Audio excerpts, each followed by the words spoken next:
Larry Cirillo. We'll probably stand up there, and I'm just going to read a few things about Larry. We are definitely going to present him with a plaque that'll be hung.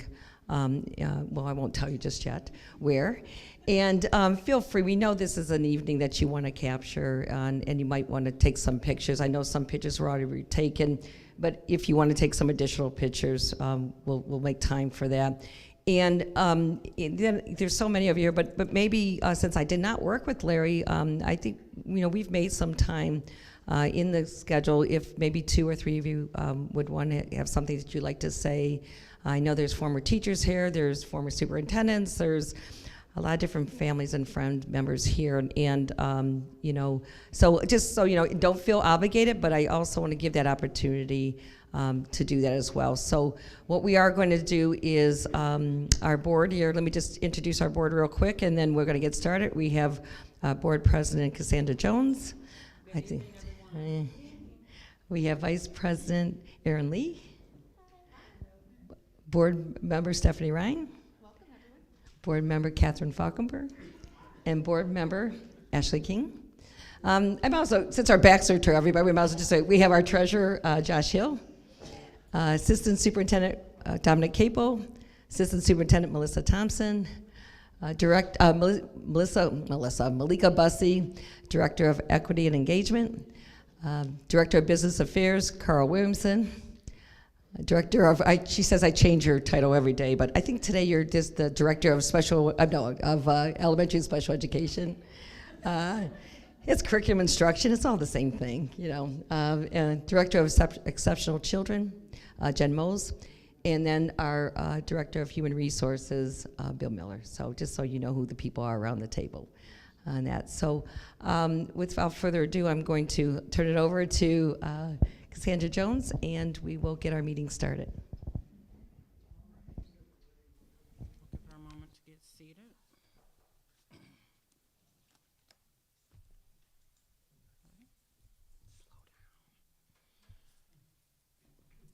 All right. Good evening, everyone. Thank you for joining us tonight for our special meeting of the South Euclid-Lyndhurst Board of Education work session. Today is Tuesday, December 13th, 2022.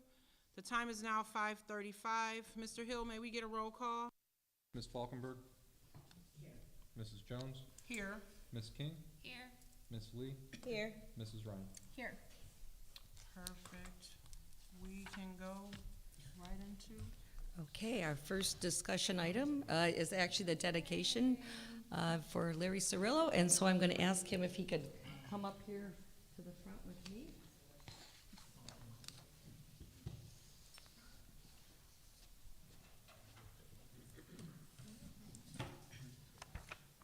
I have to wear glasses now, too. Okay. So again, good evening. We are here this evening to do a dedication to Mr. Larry Cirillo. I'm going to read a few things. I was able to, actually, I went in the basement, we found your personnel file. It was all intact and everything was good. But, so I'm going by what I found, so if it's not accurate, please forgive me, show me some grace. But Larry was in the school district for 38 years, and according to his personnel file, here's some of the jobs that he did. First of all, it was amazing that he spent all of his time in not only in one district, but in a building. And so he was hired in 1956, and he left Memorial in 1994, and you could do the math, but let's break down what he did while his time was there. He began his career as a science teacher in 1956 to 1961. I think I found that he was head of the science department and the audiovisual director. I don't know when he was also the basketball coach, but talking to Mrs. Cirillo, I found out he was also the basketball coach. Then in January 29th of 1962, he moved on to be the Dean of Students from 1962 to 1966. And then in 1966 to 1985, oh my goodness, assistant principal. I did that job for just a few years, and that's a long time to do that. So, and really, the job of an assistant principal is just to be about anything, be that utility player, do anything from engaging with students to student discipline. And I think I saw one of your former teachers over there too, says that you also helped him out be a better teacher when he started. And that's what good leaders do.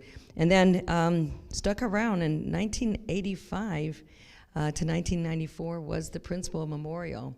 And again, I'm also going to repeat when I was talking to one of your former teachers, he said you made him a better teacher. And my response was, that's what we look for in leadership today. And by God, you did it way back in 1985. And that's so we appreciate that. And with that, how do you, when you have something special, what do you do? And the least we can do is dedicate the science wing to you, Mr. Cirillo. So we thought that would be fitting that you began your career as a science teacher, and you would be proud of the science classrooms at Memorial. We redid them. They have the latest equipment in it, and we are really proud, and we are really pushing science in this district. So when you had the forthright to become a science teacher many years ago, we are keeping up the importance of that position. So what I would like to do is, what I'm reading from will be and I'm going to ask Mr. Cirillo if could you hold that for me, in case anyone wants to take a picture. This is what is on the plaque, which will be in the science wing. Memorial Junior High formally dedicates the science wing in honor of Larry Cirillo, who invested his life to educating, inspiring, and empowering generations of students in the South Euclid schools. In a career spanning nearly 50 years, Mr. Cirillo embodied the values of educational leadership and industrialism. For 38 years, he called Memorial Junior High School his home. Mr. Cirillo enriched the lives of students, families, and staff in our school district. As a devoted science teacher, he helped to foster a love for research, experimentation, and study. He became dean of students, assistant principal, and principal of the building. Even after his retirement, he continued educating and inspiring the community through a variety of local organizations. The school district and community commemorate his service with the naming of the science wing in his honor. Please give me a round of applause to appreciate it.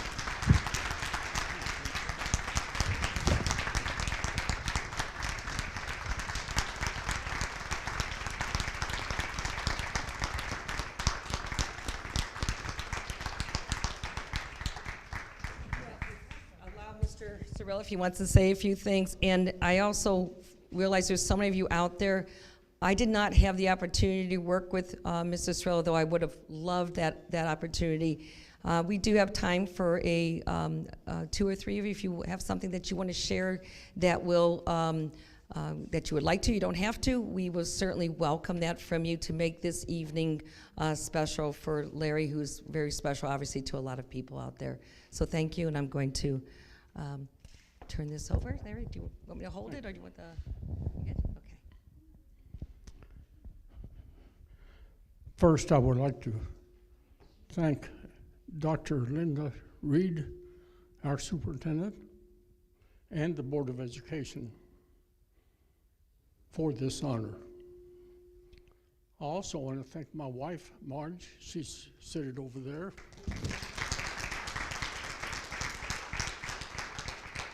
Who supported me throughout my career. Now, Dr. Reed mentioned that I was there 38 years. Yes, I was at Memorial for 38 years.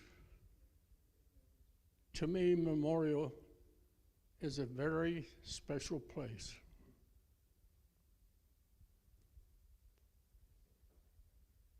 While I was there, the students seemed to, by and large, be eager to learn.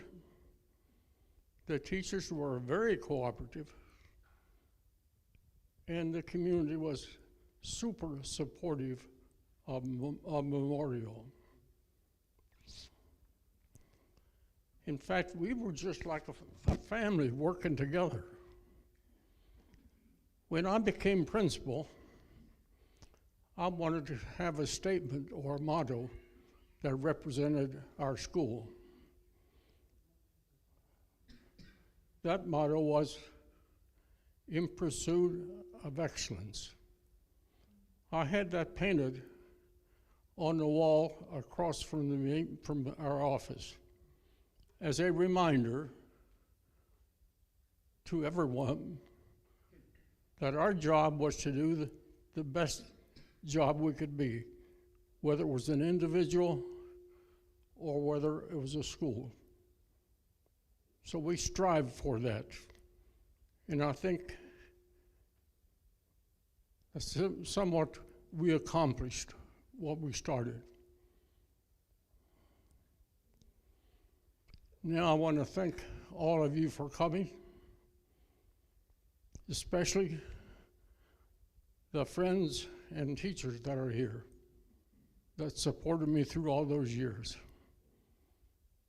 But especially, I want to thank one individual, former superintendent of school, Dr. Henry Kurgel.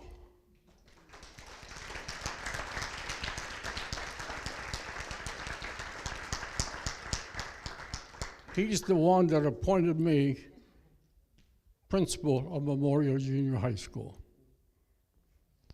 Again, I want to thank Dr. Reed and the Board of Education for this honor, and all of you for being here. I will cherish this the rest of my life. Again, thank you. Thank you so much.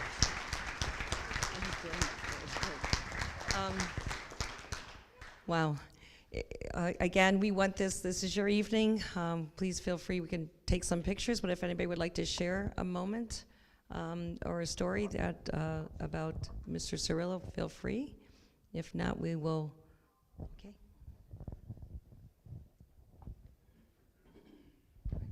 Thank you, Dr. Reed. My name is Danny Corrigan. I'm a former school board member here in South Euclid-Lyndhurst, and I've known Larry for about 25 years. He's like a dad to me. And Diane and I are at their house all the time, especially during the summer when the gardening season's in. I do have a quick story. My father passed away in 2018. Larry and Marge were at the funeral out in Solon.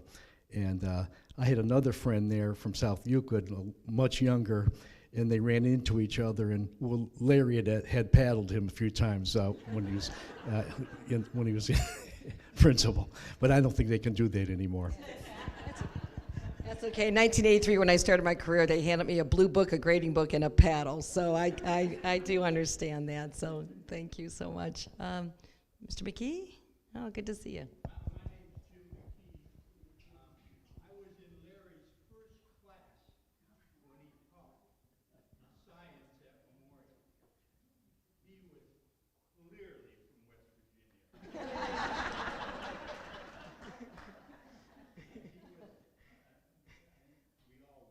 He was nervous, and he would read the roll for attendance and read every name every time. And he'd always, when he came to my name, it was Jim Markle. The whole class would laugh. So I just want you to know, Larry, appreciate everything you've done. You're a heck of a man. I love your wife, Marge, and I want to tell you my name is McKee.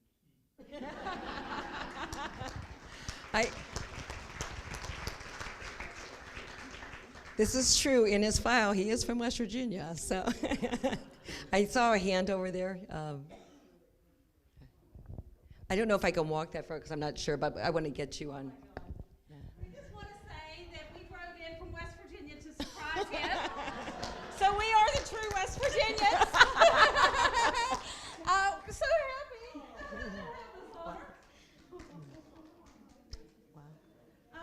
I was in the school system for 22 years. Recently just got out to join the state police. No, I'm not an officer. I just work for them. But being in the school system for 22 years, Larry would come home and he'd say, "How are things going, Lisa?" And I'd say, "Well, we've got some problems." And so we would sit down and discuss them, and he would give me advice, and I would take it back to the school, and sure enough, he was always right. So, yes, let me hear. Wow. That's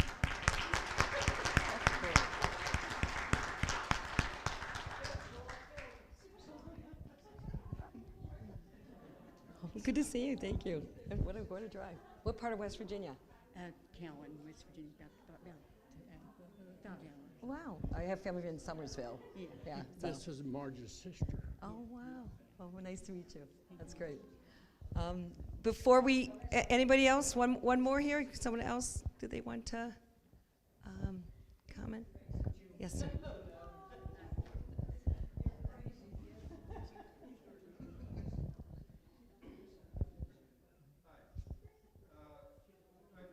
Bunch of us here have known Larry 50 or more years.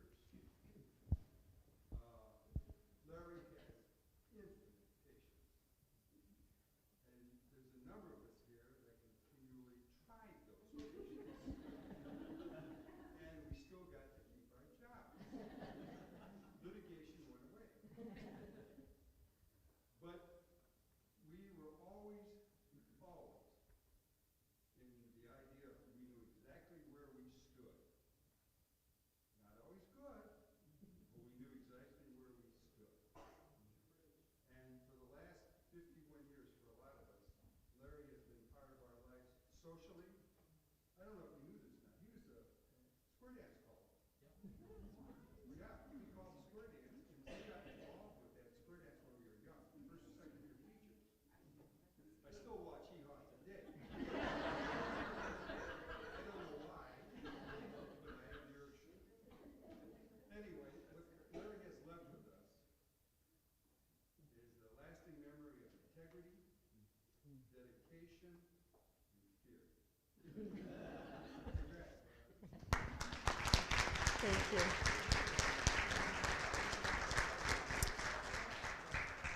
Again, we want to thank all of you for coming here this evening and making this so special. And I actually hope that people might remember me with all of those. And I don't know about fear, but maybe that might not be a bad thing, right?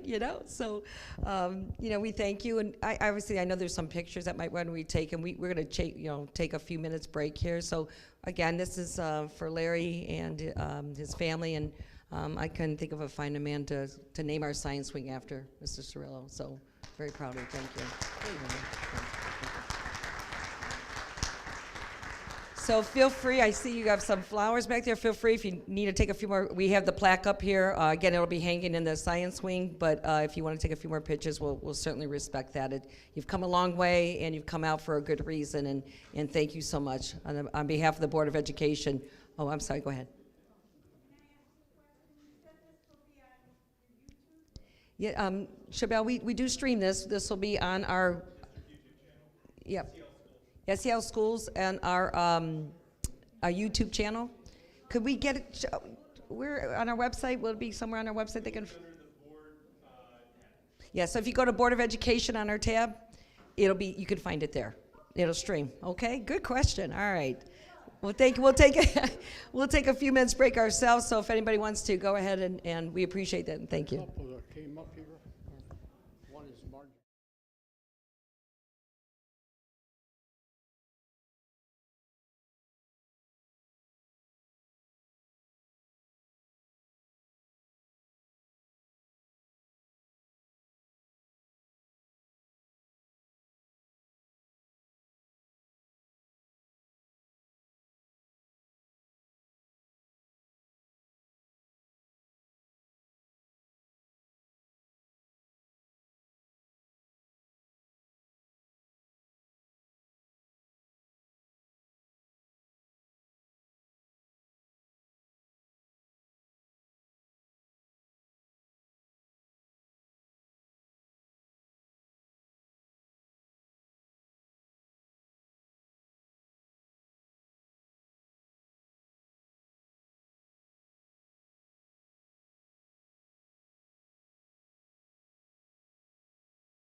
That was very exciting. We appreciate the time that we had with Mr. Cirillo and his family. For those of you that are still staying, you are welcome.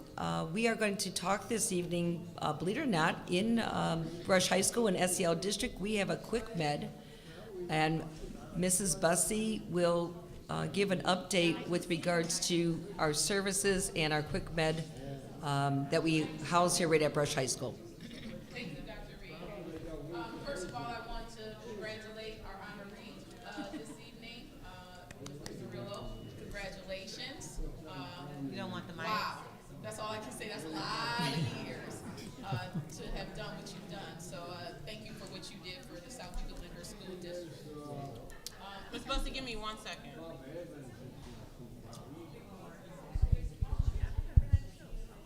You gotta have the mic too. Is You he probably. able to pick that up? She could use the mic.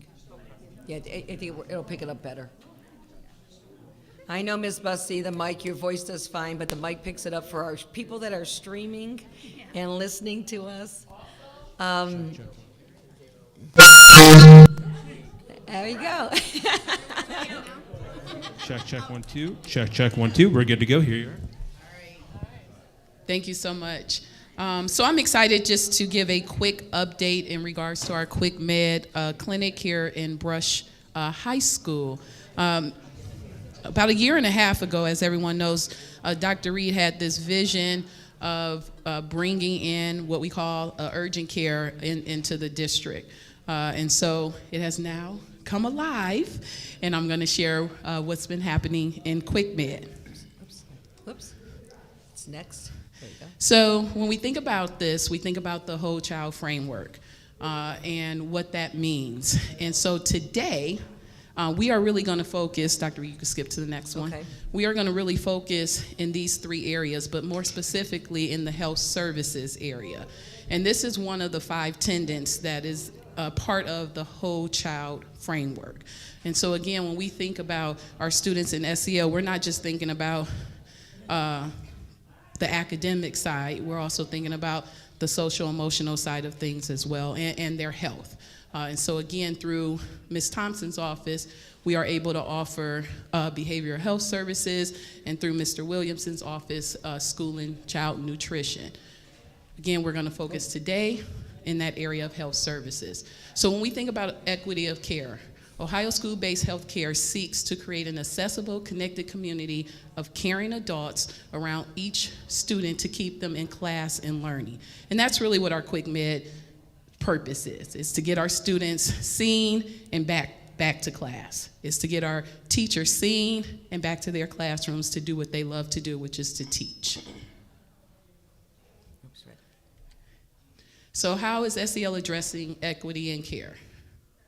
Our goals is to improve health equity by meeting the needs of disadvantaged populations and removing barriers to healthcare services.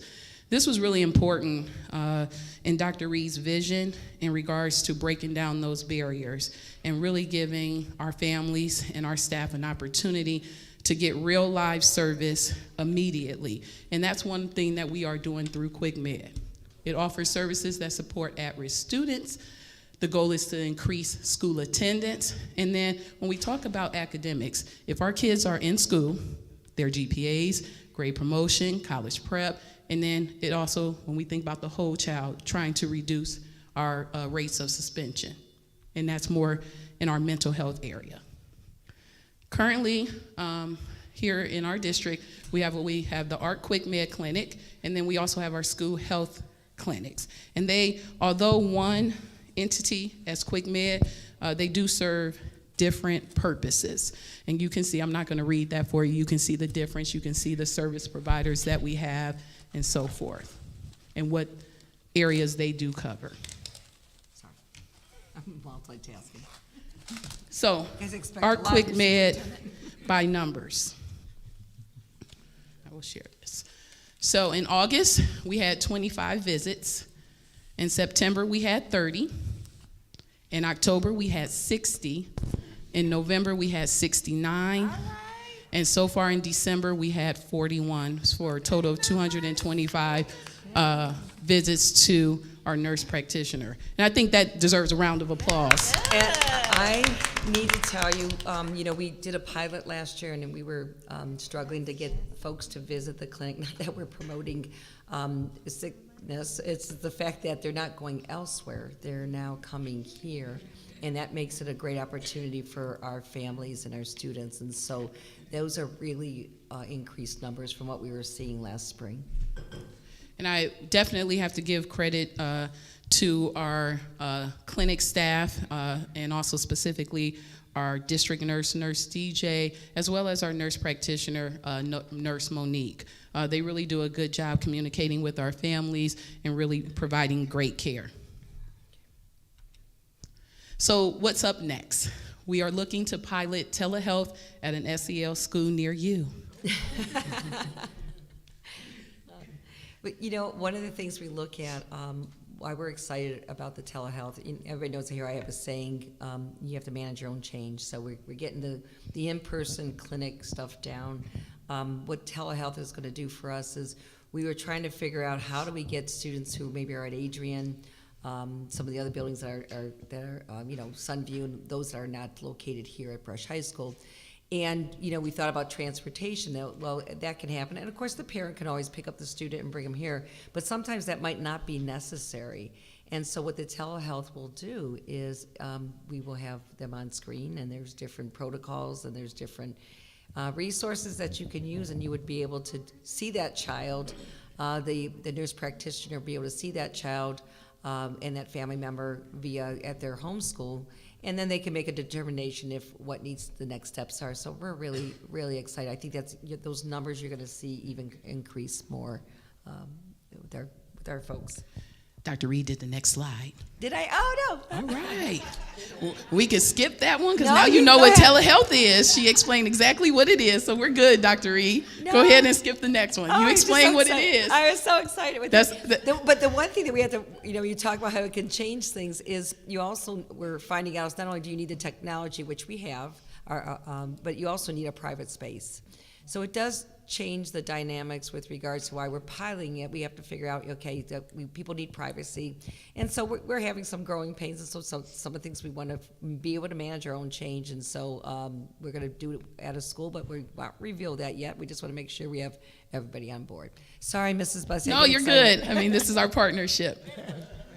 Yes, ma'am. So at the bottom it says our provider will discuss your symptoms, answer questions, and fill a prescription if needed. So they can literally put prescriptions in and they go pick them up? That is correct because it's a nurse practitioner. Okay. Yep, it's a medical provider right on site. And so she is able to do that, To write scripts. to write scripts. And that was a key piece because, as you know, as a parent, when you would pick your child first, number one, up to school, number two, you either get them in the doctor, which is almost impossible, or sit for a few hours in an express clinic, have them write the prescription, and then go, and so we're taking out a lot of steps and be much more convenient for parents. And the goal is get the child healthy as fast as we can and get them back in the classroom.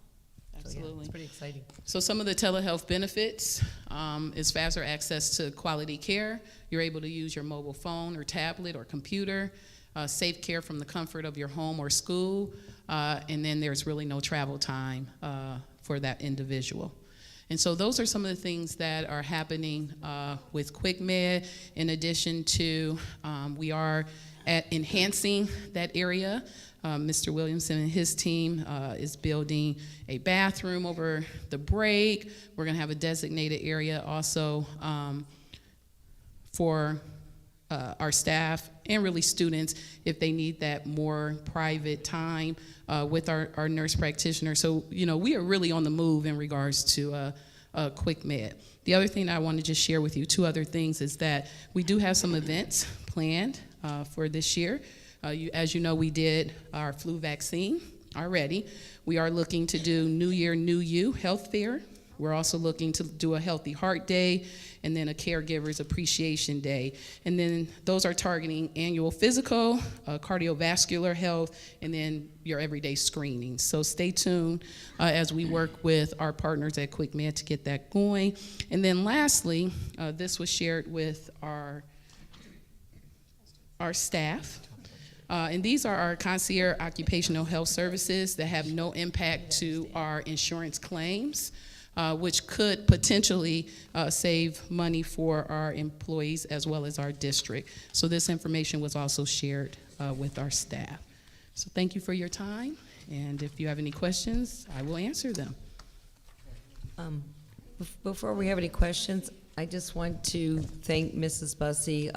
You know, we're trained educators, and this is new territory for us, and it's been a real good journey, and I couldn't have gotten this off the ground.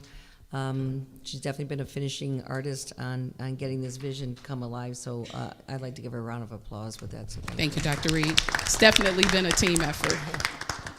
So the last thing that, and I told Josh if he wanted to, he can get excited about this last flyer, but it's really a big deal. I don't know. It is.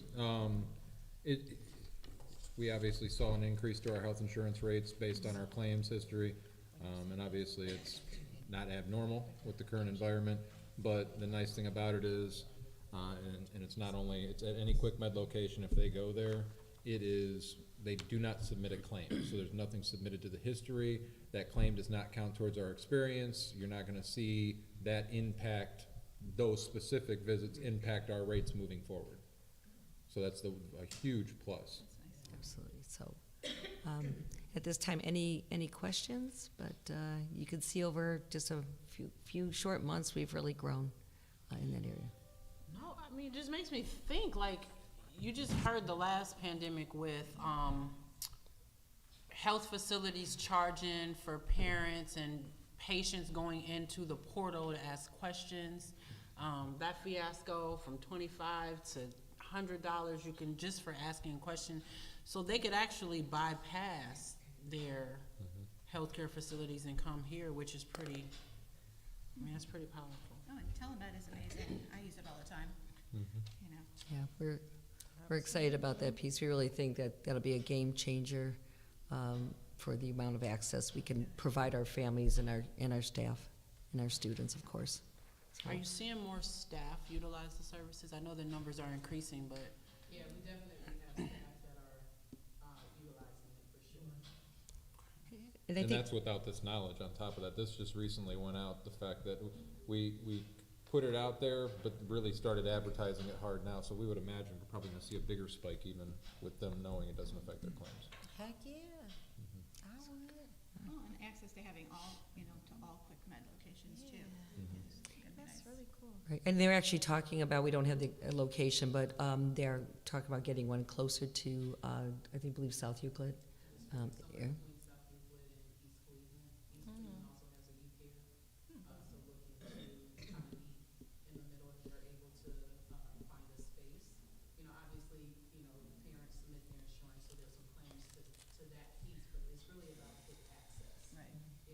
Absolutely. So obviously nothing is free all the time, right? But it's that quick access and really breaking down those barriers to allow them to get in and get out, not have to wait 2 months to get in to see somebody or 3 days or, you know, that, you know, I think about, I had to take Little Red to emergency over the break. And wow, when I saw that bill, I was like, woo! Right? I mean, you think about that, you have those kind of options to kind of get in and see if you need to at a different cost. So with that concludes our two very exciting discussion items for this evening. We do have a couple action items that are timely, and so I'd like to move on to that section. Let me get my glasses on here. Under three, okay. No, It's I was okay. gonna say Under- item 3. Yeah, item 3, the non-rep personnel, there's a few items there, and they're all actually tied together. The first one is just a revision of the appendix, actually moving the EMIS specialist position from Appendix B back to Appendix A, where it was for many years. And so that is 3.1. 3.2 is the ratification of resignation of Christine Crevison, our EMIS specialist. Well, want to wish her well. If you don't know Christine, she's actually been with the district for 23 years, has served us very well, has done a great job. It's kind of bittersweet. She has an opportunity. She lives in Chardon. She has an opportunity to work for the Chardon School District, which is very close to her home, so it's kind of hard to pass up. We really wish her well. She is also a Brush graduate, so I'm sure this is a change for her to spend so many times within the South Yucca Leonard School District, and then actually come work for us after she graduates and move on. I had an opportunity to work for with Christine for some years in my role as a superintendent and EMIS, a very important position. Want to thank her for her dedication to South Yucca Leonard School District, and that is, we wish her well. And we are also not missing a beat. It's very important that you don't in that position. We were able to conduct interviews and find a very qualified candidate that's going to be very helpful to not only in EMIS and other areas. And that is, and I'm not sure if I know how to say her last name. Is it Fio? She's already started because you don't just kind of start EMIS without a smooth transition. And so I'm very appreciative of Christine working with Edna over that time. And so again, 3.3, recommending approval of items 3.1 to 3.3. I'm sorry, did I say 3.1 and 3.2? May we get a motion to approve items 3.1 and 3.2? So moved. Second. Ms. Lee and Ms. Ryan. Any questions or comments? Hearing none, may we get a roll call, Mr. Hill? Ms. Lee? Aye. Mrs. Ryan? Aye. Ms. Falkenberg? Aye. Mrs. Jones? Aye. Ms. King? I don't believe we have a need. Do we have a need for executive session? No, I do not. No. Having no need for executive session, I think that concludes our meeting. May we get a motion to adjourn? It is 6:23. So moved. Roll call. Mrs. Ryan? Aye. Ms. King? Aye. Ms. Falkenberg? Aye. Mrs. Jones? Aye. Ms. Lee? Aye. Thank you for joining us. Have a great holiday and have a great New Year. Yes.